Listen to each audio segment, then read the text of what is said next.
Hi friend, welcome back to my channel. My name is Naidalyn in case you're new here, and if you're not new here, my name is still Naidalyn. And I just had to reintroduce myself either way because it's been over a year since I've posted on YouTube, which kind of crazy. Not that I was super consistent to begin with, but that's besides the point. So it's been over a year, so that means we have some catching up to do, okay? I need to explain what happened to cause me to leave social media and literally just become a figment of everyone's imagination, and what has me back. Yeah, I pretty much completely fell off in 2025.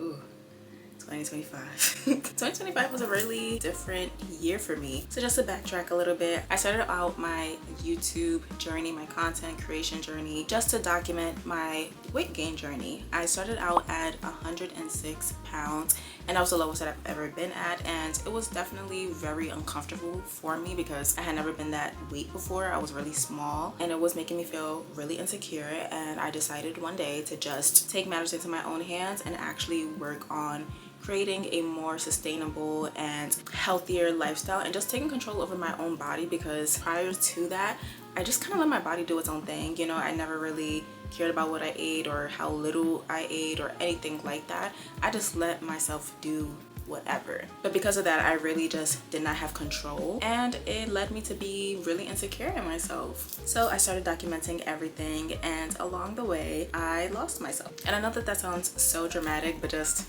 let me explain. So everything was fine and dandy up until end of 2024, but mainly just 2025 in general. That was a year that I went from feeling really good about myself and being consistent in the gym, working out, taking care of myself just overall, to doing the complete opposite. I found myself in a really stagnant job where it was just dead end. There was really no way to level up from that, and because of that, it really just made me lose a lot of motivation. It made me not feel like doing anything, which meant not really working out. I wasn't really caring about what I was eating. In fact, I was turning to food in order to cope with the fact that I just felt very unmotivated in life. Like, I just felt very lost. So then I started becoming really inconsistent with working out.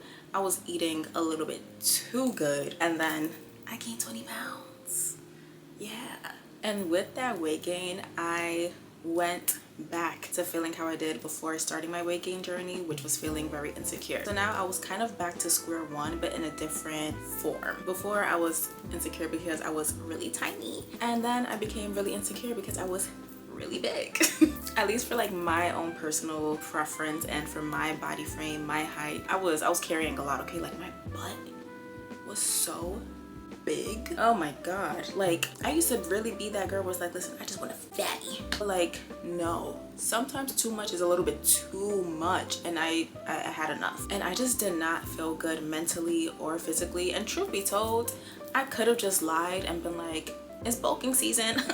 But like, no, I was just eating a little bit too much and not moving my body enough to burn off all of those calories. And I honestly was in denial for so long. Like, part of me was just like, you know, maybe it's just my cortisol levels, you know, maybe I'm just really stressed, because I was, you know. So I thought, you know what, maybe it's just the cortisol that is making my face a little extra puffy and making me super bloated. So I started turning to, you know, the powdered greens to try and de-bloat myself. I started, you know, taking certain vitamins to see if like I could help lower my cortisol level and slim down my face a little bit more, when in reality I just wasn't doing the same things that I used to do, which was being mindful of what I was eating and also moving my body. And that year was also really tough because, once again, that was the biggest that I had ever been. Like, it got to that point where I'm like, oh damn, I'm really reaching new numbers on the scale, and, you know, filling out my clothes a lot differently than how I used to, and feeling so uncomfortable in the pieces that I was wearing. Like, even wearing leggings, I felt so uncomfortable because I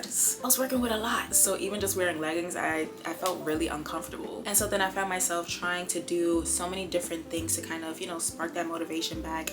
I tried doing the 75 hard challenge. That really didn't go as planned. I tried, you know, changing my workout split, which was cool, but because I was bigger in size, the workouts that I was doing was honestly just making me feel a lot bulkier, especially because I still wasn't doing enough cardio or anything like that to actually like drop the fat. So I was just stacking up, literally just getting bigger and bigger and bigger.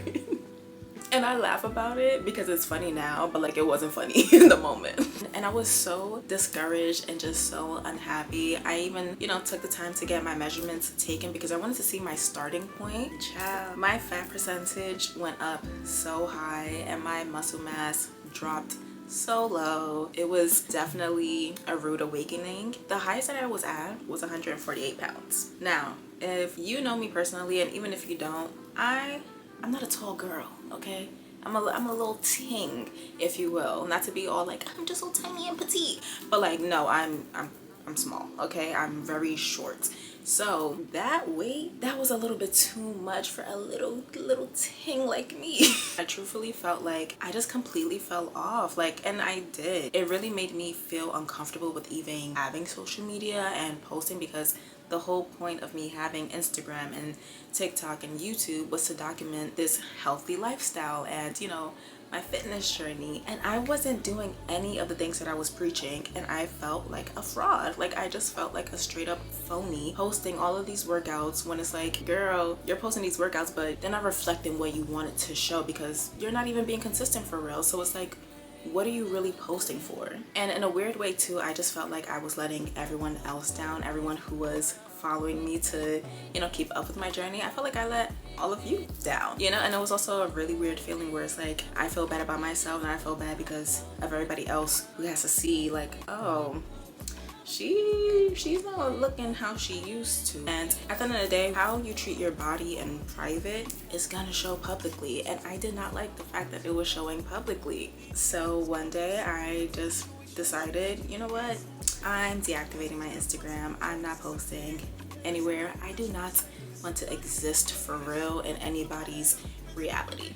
I just want to be a figment of your imagination. And that's what I did. Literally for the past year and some change, I've just been focusing on myself and just locking back in and working on getting to a place where I felt good about myself inside and out. So once I made that decision, that's when things really started to shift, because I no longer started showing up for other people. I started showing up for myself. So during this time, I did start going back to the gym and having a more consistent routine, but I stopped weightlifting as much because I didn't want to build on top of what I already had. I really just wanted to drop as much weight as possible in a healthy and sustainable way. Like, I just wanted to, you know, slim down and then work my way back up, because I even started to just regret even going on a weight gain journey. Like, I really started second guessing everything and being like, should I have done this differently? Should I have done that differently? Like, I really started having just so many regrets and wanting to truthfully just start from scratch. I was like, I want to get to a point where I am just as slim as I can be in a very healthy way, and then just start building my muscle back up in that way, and I will be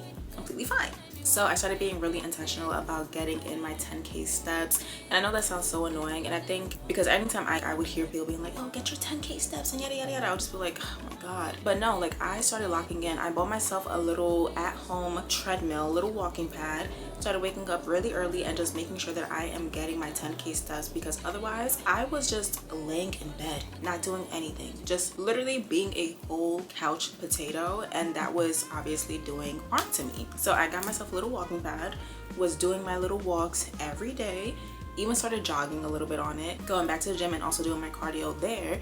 And you know, I was sprinkling some weightlifting here and there, but honestly not really, just because the gym that I was going to at that time was so overstimulating that I was just like, I'm gonna stick to the cardio. And once again, I just wanted to lean out as much as possible, so it was fine. And then this was also really different for me because, like I mentioned multiple times already, I started out my fitness journey as a weight gain journey. So when you're in a weight gain journey, you're thinking calorie surplus, eating more carbs, and you're not necessarily focusing too much on cardio. Whereas this time around, complete opposite. I had to do a lot of cardio and I had to do a caloric deficit instead. So then that was different because, listen, I'm a foodie, okay? I love to eat. So having to go into a mindset of, you know, don't overeat, because I was overeating at one point, so I had to shift that. Very different. One thing that I had to accept was that it's okay to be hungry at some points, because it's okay. And not saying starving, but just hungry. If it's already 9 p.m. and I'm in bed and my stomach is growling, no, I'm not about to get up and find something to eat from the kitchen. Like, I'm gonna go to sleep.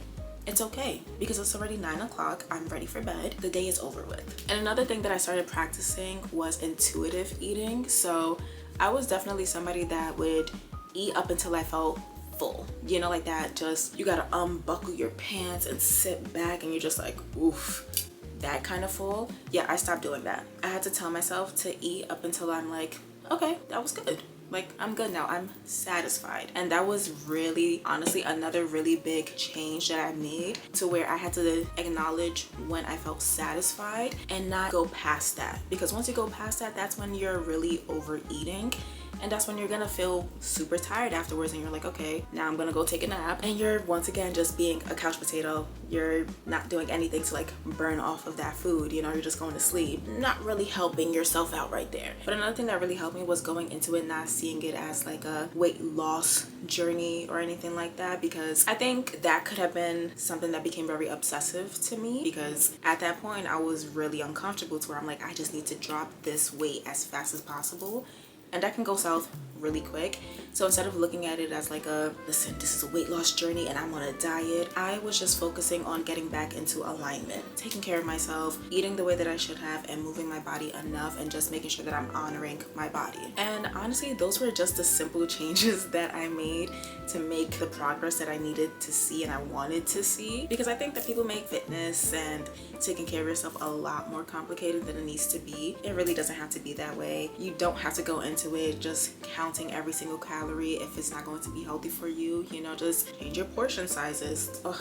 You know something so embarrassing? I'm just putting myself on blast right now. Have you ever went into a Hispanic restaurant and you ordered the food and they gave you that like tin container and they just put pounds of rice on it, and then you get the chicken and you get the beans? That, I kid you not, is probably good for like 2-3 servings, right? Like you could split that up and have it for a couple of days. Me, I was eating that whole entire thing in one sitting and then taking a nap. That's so bad. I'm like, now I cannot do that. Like, I can't put my body through that. But once again, it's funny to look back at because it's just like, damn girl, you big as fuck. But in the moment, it definitely was not something that I was proud of. Like, I would honestly eat way more than I should have been eating, and then I would feel guilty about it. And in order to combat how bad I was feeling about it, I'd be like, you know what?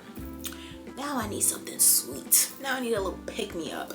And the cycle just kept repeating. So I literally had to scratch all of that and just work on getting back into alignment and doing what is actually going to make my body feel good. All right, so then where does that leave us now? I have new fitness goals, okay? I'm happier in my body now. I've dropped all the weight, I've leaned out, I'm consistent in the gym again. I feel really good about myself. And I'm at that point where I still care about the aesthetics, but I definitely put a lot more emphasis in just honoring my body and treating my body right. So, you know, I don't always feel the need to go super crazy with the weightlifting. I'm a lot more okay with just hitting the treadmill because it's good for my heart, you know, and ooh, I don't want to get emotional, but taking care of your body is so important. It really is the only body that you get. Okay, my camera died, so sorry if anything looks a little different. But the body that you have right now is really the only body that you're going to get. So it is so important to just treat it right and take advantage of it, because I've mentioned this before, but like I really don't want to be in my 60s and my 70s and really struggling to do everyday tasks that I'm able to do right now and that I took granted for. You know, I want to take advantage of it, and that is something that I will always advocate for. Like, please take advantage of the body that you have right now and just get it moving. You know, like, as annoying as it might be to have to walk up all those flights of stairs, do it. Do it while you still can. You know, go for a walk outside while you still can. It's so incredibly important and valuable. So I definitely put a lot more emphasis on just making sure that I'm moving my body in any way possible, just so that way it knows that I appreciate it, because I truly do. And then in terms of some other fitness goals, I definitely want more core definition. Like, that is something that I've always strived for, or strived for? Strive. I think that's the word. But that's something that I've always aimed to achieve. Definitely more core definition. Also, I want to enter my running girl era. Like, I want to run a 5K and then eventually go and run a half marathon. I think that would be so dope. And I definitely want to document just that whole era of my life, because I want to do it so bad. Like, who is she? She's a runner. She's a track star. Okay, please bear with me. My batteries are all dead, so I'm recording on my phone now. But for my other fitness goal is to fix any imbalances that I've unfortunately developed over the course of my fitness journey. But I am fixing it, so I'm excited to give you an update on it and just tell you how I'm fixing it, because it's been a journey. I also want to work on increasing my mobility, but specifically in my hips. It's just incredibly important to just have mobility in general, but I also want to be able to bust a split, you feel me? So I want to increase my hip mobility. I also want to start exploring other forms of fitness because I've done the weightlifting. I've gotten a lot more comfortable with cardio, but I do want to explore other forms of fitness like pole dancing, maybe some like core power, core yoga kind of vibes. Definitely want to dabble in that a little bit. And then another one of my fitness goals, which is gonna sound psychotic, I want to reach an hour on the Stairmaster, but not to flex, but I'm gonna flex a little bit. I've been able to do 30 minutes on the Stairmaster, which is so crazy. And I'm talking like 30 minutes, no breaks. I don't know who I am. I don't know if it's an act of self-love or self-hate. I don't know. But either way, I'm proud of myself because 30 minutes on the Stairmaster really is no joke. So I want to challenge myself and see if I can reach an hour without any breaks. Ooh, even just thinking about it, I'm like, but yeah, those are all of my current fitness goals, and I'm so excited to bring you along and show you everything and have you along for the journey. And then above all, I really just care about sustainability because, like I mentioned before, I've been through both opposite ends of not treating my body the way that it should have been treated, overeating and then undereating, and that's not sustainable for the long run. So I want to do what is going to help me and make me feel my best. And even though this journey has been literally through the highs of highs and the lowest of lows, I'm proud of myself because I really managed to just change my way of thinking. Because at one point I really believed that falling off meant not sticking to your routine, but in reality, falling off would have meant not ever going back to it. So if you ever feel as though you've fell off of your routine, maybe take a step back for a second and reconsider that maybe you're not falling off, maybe you're just evolving. I ate with that a little bit, huh? Sorry. So I hope that you enjoyed this video and took something out of it, whether it be to be more gentle with yourself or to reconsider how you're going about reaching your goals. I just hope that in some way you learned something out of this, and I'm excited to start this entirely new journey with you because it's definitely a new era, a new chapter, and I'm really excited to see what it has to bring. So I hope that you enjoyed this video, and if you did, make sure to give me a thumbs up. Make sure to leave a comment down below of anything that you want to see because we're back, okay? We're back and we're better than ever. And also subscribe, stay tuned for more videos, and I will see you next time. Bye.